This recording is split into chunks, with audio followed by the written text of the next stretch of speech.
ಇನ್ನು ಟೆಂಪಲ್ ರನ್ಗೆ ಮುಂದಾಗಿದ್ದಾರೆ ಕೊಲೆ ಆರೋಪಿ ಪವಿತ್ರ ಗೌಡ. 1 ತಿಂಗಳು ಅವಕಾಶ ಕೋರಿ ಕೋರ್ಟ್ಗೆ ಪವಿತ್ರ ಗೌಡ ಅರ್ಜಿಯನ್ನ ಹಾಕಿದ್ದಾರೆ. ಮಾಡುವಂತ ಪಾಪ ಕರ್ಮಗಳೆಲ್ಲ ದೂರ ಆಗಲಿ ಅಥವಾ ಕೊಳೆದೋಗ್ಲಿ ಅಂತನೋ ಏನೋ ಇರಬೇಕು ಗೊತ್ತಿಲ್ಲ. ಟೆಂಪಲ್ ರನ್ಗೆ ಪವಿತ್ರ ಗೌಡ ಮುಂದಾಗಿದ್ದಾರೆ. 1 ತಿಂಗಳು ಹೊರ ರಾಜ್ಯಕ್ಕೆ ಹೋಗಬೇಕು, ಅವಕಾಶ ಕೊಡಿ ಅಂತ ಕೋರ್ಟ್ಗೆ ಅರ್ಜಿ ಹಾಕಿದ್ದಾರೆ. ಹೊರ ರಾಜ್ಯದ ದೇಗುಲಗಳಿಗೆ ತೆರಳೋದಕ್ಕೆ ಪವಿತ್ರ ನಿರ್ಧರಿಸಿದ್ದಾರೆ. ಹೀಗಾಗಿ ಕೋರ್ಟ್ಗೆ ಕಾಲಾವಕಾಶ ಕೋರಿ ಪವಿತ್ರ ಮನವಿಯನ್ನ ಮಾಡಿಕೊಂಡಿದ್ದಾರೆ. ಅನ್ಯ ರಾಜ್ಯಗಳ ಪವಿತ್ರ ಕ್ಷೇತ್ರಗಳಿಗೆ ತೆರಳಬೇಕು ಅಂತ ಪವಿತ್ರ ನಿರ್ಧರಿಸಿದ್ದಾರೆ. ಜಾಮೀನು ನೀಡುವಾಗ ಹೈಕೋರ್ಟ್ ಷರತ್ತು ಹಾಕಿತ್ತು, ಬೆಂಗಳೂರನ್ನ ಬಿಟ್ಟು ಎಲ್ಲೂ ಹೋಗೋ ಹಾಗಿಲ್ಲ ಅಂತ ಹೇಳಿ.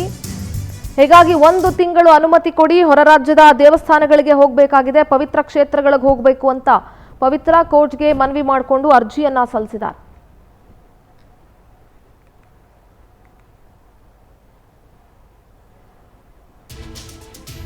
ಇನ್ನು ಪವಿತ್ರ ಗೌಡ ಮಾತ್ರ ಅಲ್ಲ, ದರ್ಶನ್ ಕಿಲ್ಲಿಂಗ್ ಸ್ಟಾರ್ ದರ್ಶನ್ ನಿಂದಲೂ ಕೂಡ ಕೋರ್ಟ್ಗೆ ಅರ್ಜಿಯನ್ನ ಸಲ್ಲಿಕೆ ಮಾಡಲಾಗಿದೆ. ಮೈಸೂರಿಗೆ ತೆರಳಲು 5 ದಿನ ಅವಕಾಶ ಕೋರಿದ್ದಾರೆ ನಟ ದರ್ಶನ್. ಈ ಹಿಂದೆ ಕೂಡ 15 ದಿನಗಳ ಮಟ್ಟಿಗೆ ಪರ್ಮಿಷನ್ ತಗೊಂಡಿದ್ರು. ಈಗ ಮತ್ತೆ ಜನವರಿ 12ರಿಂದ 5 ದಿನ ಅನುಮತಿ ನೀಡುವಂತೆ ದಾಸ ಅರ್ಜಿ ಹಾಕಿದ್ದಾರೆ. ಯಾಕೆಂದ್ರೆ ಸಂಕ್ರಾಂತಿ ಹಬ್ಬ ಇದೆ. ಈ ಬಾರಿ ಸಂಕ್ರಾಂತಿಯನ್ನ ಅವರು ಫಾರ್ಮ್ ಹೌಸ್ ನಲ್ಲಿ ಬಹಳ ಅದ್ದೂರಿಯಾಗಿ ಆಚರಿಸಲಾಗುತ್ತೆ. ಹಾಗಾಗಿ 12ನೇ ತಾರೀಕಿಂದ 5 ದಿನಗಳ ಕಾಲ ಮೈಸೂರಿಗೆ ಹೋಗಿ ಬರೋದಕ್ಕೆ ಪರ್ಮಿಷನ್ ಕೇಳಿ ದರ್ಶನ್ ಅರ್ಜಿಯನ್ನ ಹಾಕಿದ್ದಾರೆ. ಫಾರ್ಮ್ ಹೌಸ್ ನಲ್ಲೇ ಸಂಕ್ರಾಂತಿ ಆಚರಿಸೋದಕ್ಕೆ ದರ್ಶನ್ ನಿರ್ಧಾರ ಮಾಡಿಸಂತೆ ಕಾಣಿಸ್ತಾ ಇದೆ. ದರ್ಶನ್ ಪರವಾಗಿ ವಕೀಲ ಸುನಿಲ್ ಕುಮಾರ್ ಅರ್ಜಿಯನ್ನ ಸಲ್ಲಿಸಿದ್ದಾರೆ. ಜನವರಿ 14ಕ್ಕೆ ಸಂಕ್ರಾಂತಿ ಹಬ್ಬ ಇರುತ್ತೆ. ಸಹಜವಾಗಿ ಸಂಕ್ರಾಂತಿ ಹಬ್ಬವನ್ನ ಪ್ರತಿ ವರ್ಷ ಅವರ ಫಾರ್ಮ್ ಹೌಸ್ ನಲ್ಲಿ ಸೆಲೆಬ್ರೇಟ್ ಮಾಡ್ತಾ ಇದ್ರು. ಸಾಕಷ್ಟು ಹಸುಗಳನ್ನ ಕೂಡ ಅಲ್ಲಿ ಸಾಕಿದ್ದಾರೆ ದರ್ಶನ್.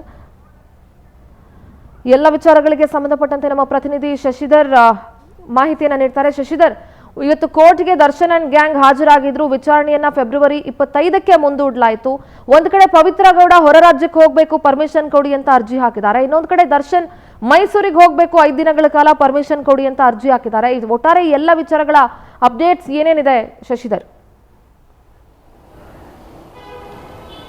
ಸಿಂಧೂರ, ಚಿತ್ರದುರ್ಗದ ರೇಣುಕಾಸ್ವಾಮಿ ಕೊಲೆ ಪ್ರಕರಣದಲ್ಲಿ ಸುಮಾರು 17 ಜನ ಆರೋಪಿಗಳು ಕೂಡ ಭಾಗಿಯಾಗಿದ್ದರು. ಇದಕ್ಕೆ ಸಂಬಂಧಪಟ್ಟಂತೆ ಪೊಲೀಸರು ಕೂಡ ಚಾರ್ಜ್ ಶೀಟ್ ಅನ್ನು ಹಾಕಿದ್ರು, ಜೈಲಿನಲ್ಲಿದ್ದರು. ಜೈಲಿನಿಂದ ಸದ್ಯಕ್ಕೆ ಈಗ ಎಲ್ಲ ಆರೋಪಿಗಳು ಕೂಡ ಜಾಮೀನಿನ ಮೇಲೆ ಹೊರಗಡೆ ಇದ್ದಾರೆ. ಈಗ ಅವರು ಎಲ್ಲೇ ಬೆಂಗಳೂರಿಂದ ಆಚೆ ಹೋಗಬೇಕಾದ್ರೂ ಕೂಡ ನ್ಯಾಯಾಲಯದ ಅನುಮತಿ ಕಡ್ಡಾಯ. ಹೀಗಾಗಿ ನ್ಯಾಯಾಲಯದ ಅನುಮತಿ ಇಲ್ಲದೆ ಎಲ್ಲೂ ಕೂಡ ಹೋಗುವಂತಿಲ್ಲ.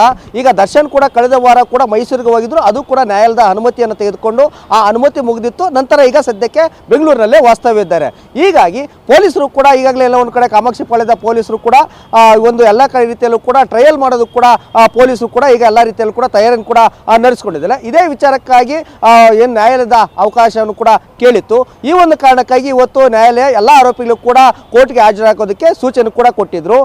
ಯಾವುದೇ ಒಂದು ಕೊಲೆ ಆರೋಪಿ ಜಾಮೀನಿನ ಮೇಲೆ ಇದ್ದಾಗ ನ್ಯಾಯಾಲಯ ಯಾವತ್ತು ಕರೆಯುತ್ತೋ ಅದೇ ರೀತಿಯಲ್ಲೂ ಕೂಡ ಪೊಲೀಸರು ಯಾವಾಗ ವಿಚಾರಣೆ ಕರೀತಾರೋ, ಯಾವಾಗ ನೋಟಿಸ್ ಕೊಡ್ತಾರೋ ಅದೆಲ್ಲದಕ್ಕೂ ಕೂಡ ಭದ್ರಾಗಿರಬೇಕು, ತಕ್ಷಣ ಬಂದು ಹಾಜರಾಗಬೇಕಂತ ಹೇಳ್ಬಿಟ್ಟು ಷರತ್ತುಗಳನ್ನು ವಿಧಿಸಿಯೇ ಅವರಿಗೆ ಅವರಿಗೆ ಜಾಮೀನನ್ನು ಕೂಡ ಕೊಟ್ಟಿರುತ್ತೆ. ಹೀಗಾಗಿ ನ್ಯಾಯಾಲಯದ ಆದೇಶವನ್ನು ಪಾಲಿಸ್ತಾರ ಇಲ್ಲವೋ ಅಂತಲೂ ಕೂಡ ಗಮನಿಸೋದಕ್ಕೂ ಕೂಡ ಈ ರೀತಿಯಾಗಿ ಕೋರ್ಟ್ ಕೂಡ ಅವರಿಗೆ ಕಾಲಾವಕಾಶನೂ ಕೂಡ ಕೊಡುತ್ತೆ ಅಂತಲೂ ಕೂಡ ಸ್ಪಷ್ಟವಾಗಿ ಹೇಳ್ಬೋದು. ಇದೇ ಕಾರಣಕ್ಕಾಗಿ ಇವತ್ತು ಟ್ರಯಲ್ ಬೇಸ್ಗೆ ಇವತ್ತು ಆರೋಪಿಗಳನ್ನು ಕೂಡ ಕರೆದಿದ್ರು. ಕೇವಲ ಕೋರ್ಟ್ನಲ್ಲಿ ಇದ್ದಿದ್ದು ಒಂದು 2 ನಿಮಿಷ ಅಷ್ಟೇ. 2 ನಿಮಿಷದಲ್ಲೇ ಒಂದು ಅವರು ಎಲ್ಲರೂ ಕೂಡ ಆರೋಪಿಗಳ ಹಾಜರಾತಿಯನ್ನ ನ್ಯಾಯಾಧೀಶರು ಕೂಡ ತೆಗೆದುಕೊಂಡ್ರು. ಅವರನ್ನ ಮತ್ತೆ ಫೆಬ್ರವರಿ 25ಕ್ಕೆ ಮತ್ತೆ ಕೋರ್ಟ್ಗೆ ಹಾಜರಾಗುವಂತೆ ಮತ್ತೆ ಕೂಡ ನೋಟಿಸ್ ಅನ್ನು ಕೂಡ ಕೊಟ್ಟಿದ್ದಾರೆ. ಈಗ ನಟ ದರ್ಶನ್ ಕೂಡ ಥ್ಯಾಂಕ್ ಯು ನಿಮ್ಮೆಲ್ಲ ಮಾಹಿತಿಗಾಗಿ.